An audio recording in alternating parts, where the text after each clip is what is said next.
Welcome to the Wickedly Smart Women podcast, featuring stellar conversations with emerging and established wickedly smart women. Thanks for joining us today as we celebrate women who are committed, care deeply, and have the courage to take action and create conscious change all around the world. Now here's your wickedly smart host, Anjel B. Hartwell.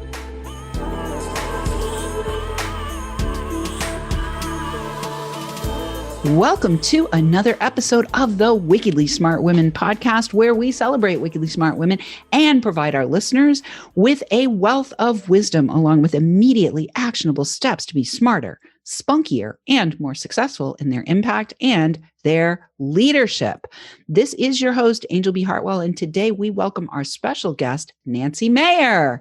And Nancy is a true leader and business builder. She does this through building innovative strategic plans, sponsorship programs, high-performing teams, and advisory boards. She is also a rebel and offers the wisdom of unconventional experience. As a serial entrepreneur, she has built and scaled many businesses in a variety of sectors, including arts and entertainment, media, nonprofits, manufacturing, motorcycles, and most recently, software development. Nancy offers a unique combination of traditional and cutting-edge business development tools and techniques, from proven concepts from MBA school to the latest ideas from the lean and agile communities. She is passionate about the trends that are fundamentally changing the way business gets done: visual thinking, design thinking, and gamification.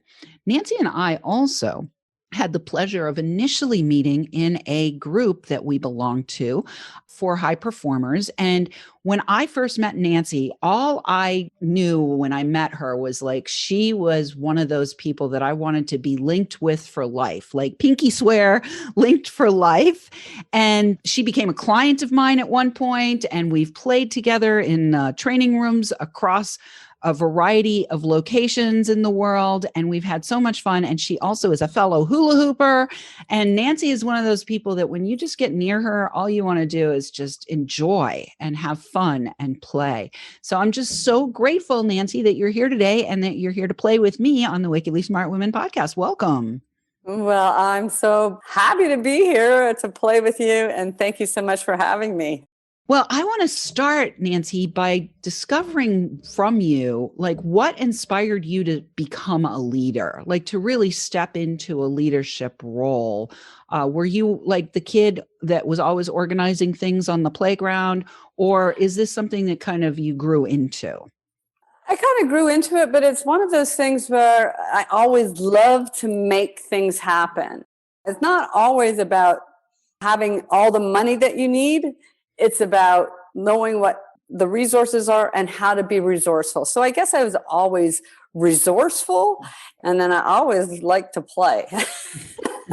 So maybe there was an element on the playground where I'm going, hey, come on and do this. And even in university, it was kind of fun. I would do table arranging in the pub just to make sure that everybody, got together and we had a bigger group and we had better conversations. And so I don't know, it's just something, I guess I make friends easily and I love people. I think that's important. Yeah, beautiful. So, one of the things that you do as a business builder, I'd love to have you talk a little bit more about kind of specifically, you've been across a number of different industries. Like, what are the people or the organizations that you really have a space in your heart for serving? Like, are we talking, 2 to 500 employee, mid-sized or small businesses? Are we talking entrepreneurs who are, maybe in startup phase? Are we talking, I don't know, Procter and Gamble? Like, where's your sweet spot? Well, it started really with artists, and they say that at 12 years old, you kind of already know what you want to do. And all I remember is having a little transistor radio stuck to my ear. And I was going, I'm going to be picking hits. Like, I love music. I always love dancing. As you well know, we dance a lot together whenever we're together. I consider myself an opportunist in the most positive sense of the word. And my biggest opportunity was my father was a professor. So I had an opportunity for a free education and ended up doing my MBA in arts administration and international business. But even before I got to the MBA, when I did my undergraduate, I had all these dreams and visions of having bands touring all over the world. So I got into economics because I wanted to be able to play the arbitrage game, because I was going to take all the advances that I got from all the bands, put it in the arbitrage market, make money doing that, as well as computer sciences. So I was kind of fascinated very early on. I mean, in fact, when I started, we were doing punch cards. It was like really old school computers, but I wanted to control them before they controlled us. And, I even remember I had one of the very, very, very, very, very first ever little Mac book. Like it was just like a little Mac. And I had like a 10 megabytes extended hard drive, and I just thought that was the coolest thing ever. And I mean, now that's just like nothing, but yeah, so there was just an element of that. And my first summer job was, I read this article on this woman who was an independent radio promoter, and she just was such an inspiration. So I did whatever I had to do to get a meeting with her. And she goes, "Oh, I'm not sure if I can afford to hire you." And I gave her all the information on a government program that would pay for me to work with her. And we eventually became partners. And so that's how I got started in the music industry. And of all the arts, I was started with the commercial arts and music, film, and television. And music was like by far my number one love. So that's how I kind of got involved in the music industry. And then managing bands, like I love talking about leadership. I mean, it's, there's herding kittens and then there's working in the music industry. But I just love working with the artists. And in the music industry and as manager, you're like managing all the other people, like the publicist and the record company and the publisher and the talent agent and the rest of the band and all that kind of stuff. So it was always kind of very project oriented. So that's kind of how it all started. My other big passion was riding motorcycles. I think I can't remember ever not riding a motorcycle. And that was kind of fun because I got into event management in the music industry and helped them transform from like a small national to a huge international Canadian Music Week just by repositioning them. And as a manager, I guess that leadership role was, I said, if we're going to help Canadian artists be more successful, we're going to have to teach them how to get out of Canada, because we could go to Boston and sell more. There's more people in Boston than there is across the whole country. And it's a very big country and it's very expensive to tour. And so it was a great opportunity. We started bringing in people from the US, from the UK, and some of the bigger music markets, Europe, and it just grew. And it's kind of now on par with South by Southwest. So that was fascinating. And then there's this event called the Ride for Sight, which is the longest running motorcycle charity event in the world. And my girlfriend who worked at Sony, we saw an opportunity. They were like bringing in these really kind of crappy bands. And there in Canada, there's so many great classic rock bands, and bikers or motorcyclists are very brand loyal. So we started just as a volunteers in the entertainment and started bringing in some big name bands. And the next thing you know, I was a national event manager. And I can proudly say, from a leadership position, I was able to take them from 600,000 to 1.3 million in 2 years. And that was really by empowering the different teams, because I was managing teams of volunteers, which is very different than managing teams of people that you pay, right? Mm-hmm. And empowering them, coming up with very strategic communication systems so that you had the executive groups, you had the thought leaders, and then you had all the riders. And by just tapping into the thought leaders and understanding how powerful word of mouth is, especially in the motorcycle industry, before I even got to certain events, they already knew and they had shared it with everyone. So you were the queen of social media before there was social media. And then the crazy thing happened, which was one of the gentlemen that was helping out with the merchandising for the events became my boyfriend, and he got a motorcycle.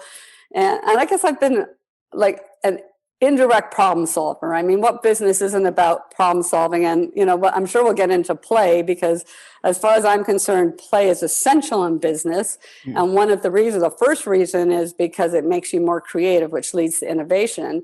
But the second thing is, like, kids learn how to problem solve through games and play and puzzle.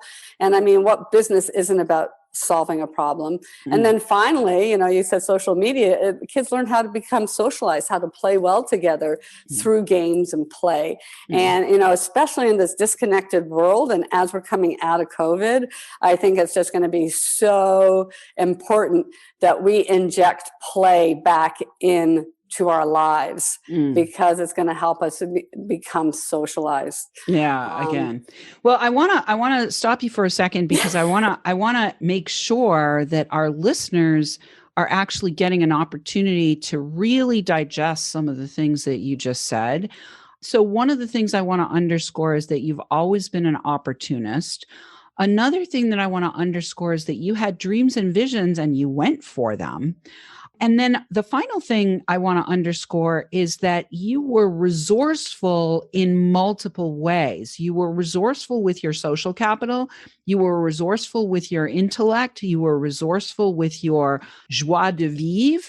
And you were also willing to explore multiple and kind of create a fusion of multiple interests. I mean, there's a huge difference between the music industry, arbitrage, and computer science, but you like mashed it together like some Asian, Italian, I don't know, Asian, Italian, Indian fusion kind of food thing, and have successfully been able to like really play with your own potential, Nancy. And so I just want to really underscore that for our listeners. And we did talk a little bit about play. We're already at the break, amazingly enough. So when we come back from the break, we'll talk a little bit more about play, and we will let people know where they can find out more about you. But right now, Wickedly Smart Women, we could use your help. Play with us. If you are enjoying the show and want us to stay on the air, please consider making a donation at www.wickedlysmartwomen.com. We'd also like to ask you to share with your lovely lady friends who you think might benefit from our content. Help a gal out and let your sisters, mothers, daughters, friends, and colleagues know about the show so we can serve them too. I want to say a big thank you to all of our listeners who are downloading, rating, and reviewing. We're welcoming thousands of downloads from all over the world. And in fact, I noticed the other day we're 3 reviews shy of 100 5-star reviews. So I am definitely calling you out to help me out there to get us over the 100. And hopefully by the time this show airs, we'll be well beyond that. But I do want to shout out today to our listeners. We are now downloading in 84 countries. So I'm going to shout out today to our listeners in Aruba, to our listeners in Utah, where Nancy is, and also to our listeners up north of New Hampshire here in Canada, where Nancy came from. And we will be right back with Nancy Mayer.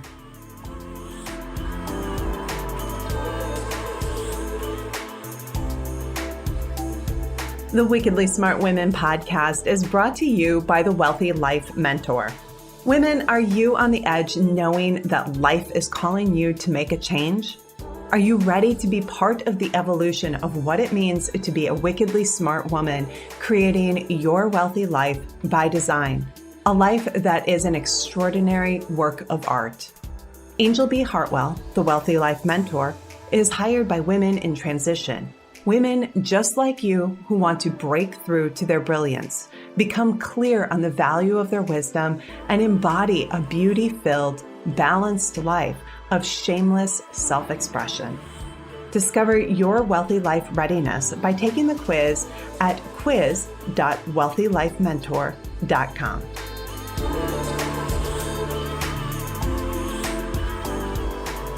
And we are back with Nancy Mayer. You can actually find out more about Nancy and how she serves the variety of organizations that she's willing to play with at powerplayps.com. Powerplayps.com. We will have that for you in the show notes. So before we went to the break, Nancy, we were just celebrating how willing you are to play with all of the possibilities. And we were talking a little bit about play. So I'd love to have you speak about what you're playing with now, who you're playing with now, how you're playing in the work that you do in the world. I guess I'm kind of known for three pillars. The first one is visual thinking. So I use a lot of canvases, like the business model canvas, the value proposition canvas, a lot of mapping, a lot of stickies, a lot of just getting it out of your head, putting it on the wall so that you can have a shared language and a shared understanding. That is just so important when you're having any kind of conversation.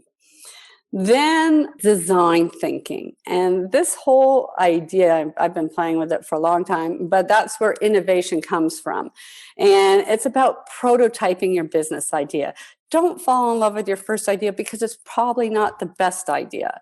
And once you have those ideas, people I like to play with the most are the customers. Everyone says how customer centric they are, but they might not actually be talking to their customers. So I do a lot of customer advisory boards, and we use things like innovation games, discovery games, where literally in an hour you can uncover the number one problem if you solve would give that company the biggest bang for the buck. Then there's shaping games where you let the customer kind of help you prioritize, but also give you ideas that you might not otherwise have thought of. And then the last types of games that I play a lot with customers are called prioritization games. So basically, what are the next features or benefits, things you want to bring out, and give them some money, but not enough money to buy everything, and they will tell you very quickly. Now, the interesting thing is when they buy something virtually, they get a dopamine release. And once they get that dopamine release, it actually increases their propensity to buy your product when it does come out because they want to replicate that feeling. And then the last part is the gamification. So you and I kind of understand that there's actually three very different levels of gamification. There's the ones that most people are familiar with, which is challenge, achievement, reward, and it's around behavioral modification. And you see it a lot in loyalty programs, and it can work really, really well. But I think what I'm playing with more now is how do you customize those rewards, because different things motivate different people, right? And then the next level is what I call collaborative games, where you're all working together to solve a problem. You can think of teams. And then the last one, which is a little harder and not everyone's as open to it, but that's that experiential games where you actually dress up or play in a safe environment. And as you know, it's not necessarily how you play, but it's the debrief that's so important. Like, how did you play? And to learn those lessons in a safe environment so that you don't make those mistakes when you go out into the real world. And it's just so empowering. And sometimes it takes a long time for it to kind of incubate to get those aha moments. But, you know, on the game side, there's things like Lego serious play. There's all these different things, but I want people to remember that it's not what you build or what you choose or what you draw. It's the stories that you tell. And, you know, everything's really about stories and communication and understanding and allowing others to uncover their own potential. So sometimes I really think I'm more of a facilitator than anything else. And would it be fair to say, Nancy, that the stories that we tell are the places where we're giving meaning to what's going on? And definitely. so, and whenever we give meaning, whatever we give meaning to is what we make matter. And sometimes we make matter dysfunctional behaviors as business owners too. So would you speak a little bit about maybe your own journey in business as a businesswoman, as a business owner, and talk a little bit about, you know, your story, and if you are open, incorporate any parts of the story where you feel like, yeah, I made something matter that probably it would have been better for me not to make matter. Yeah, the way I'd like to kind of approach that, because just before we came into the break, and that is, yes, I've done many different things, but one of the reasons I've done so many different things is because failure is a gift. And that is one of my motivational talks, because what I thought mattered, when it all fell apart, I realized that something more mattered. So, and I think your audience will like this. Like when I was younger, I would be at meetings and there would be gurus and shamans and whatever, and they'd come over to me and they'd tell me all this stuff. And I go, oh, that's fascinating. I'll look at that when I make $1 million. Well, my first business failure, I lost everything. And all that wisdom that they had given me at that time, I then no longer thought it, I felt it, right? So there was so much around living in the moment. You can't change the past. Like someone from AA was giving me advice. Like all these different people were giving me advice, but it was that opportunity to actually live it. And yes, I've done a lot of unconventional things, but none of those would have happened. So there is some magic about learning from your mistakes and that detachment, not how you're going to get there. But if that happens to you, embrace it and follow where it goes, and don't resist, or resist for a bit. Yeah, welcome the lesson. One of the things that's interesting is I've been doing a lot of talking on Clubhouse lately, and one of the things that I've been bringing to the table is talking about investing in a mentor, investing in a consultant, investing in a coach. You can call it a consultant. I call myself a consultant. You're a consultant. I consider you a consultant. Some people call themselves coaches or mentors. And what's really, one of the messages that I try to bring to people is when you invest to work with me, you're actually receiving 13 years of mistakes in 90-day intensive. You're receiving the benefit of 13 years of mistakes and successes, both. You're getting the benefit of both of those things. And you're also getting the benefit of all the investments financially that I've made in myself and in my own business. So whatever the offer is, whatever the dollar amount of the offer is minuscule relative to what I bring to the table. So we've got about 4 or 5 minutes left, Nancy. I want to talk briefly about how you help your clients to develop their business and make more money, because that's one of the things, that's what business development means, is making, like, business is, that's the purpose, right, of business, is getting that score in the bank account, right? Well, my biggest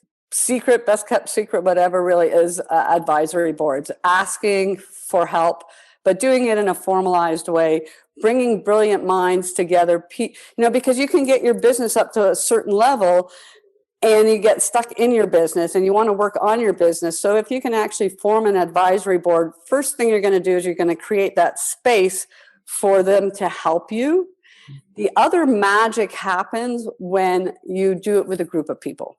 Right. So you can be very strategic about building your advisory board, or it could be a peer advisory board. I mean, there's lots of different opportunities. I mean, I call the old style mastermind a peer advisory board where we're helping each other. But yeah, together we're more powerful than apart. And Anjel, if it's just you and me, we create a third brain. But if we bring in other wickedly smart women, we're going to get some magical solutions that we would never, ever have had without that mind. Yeah, that collected minefield, collective minefield. Exactly. Yeah.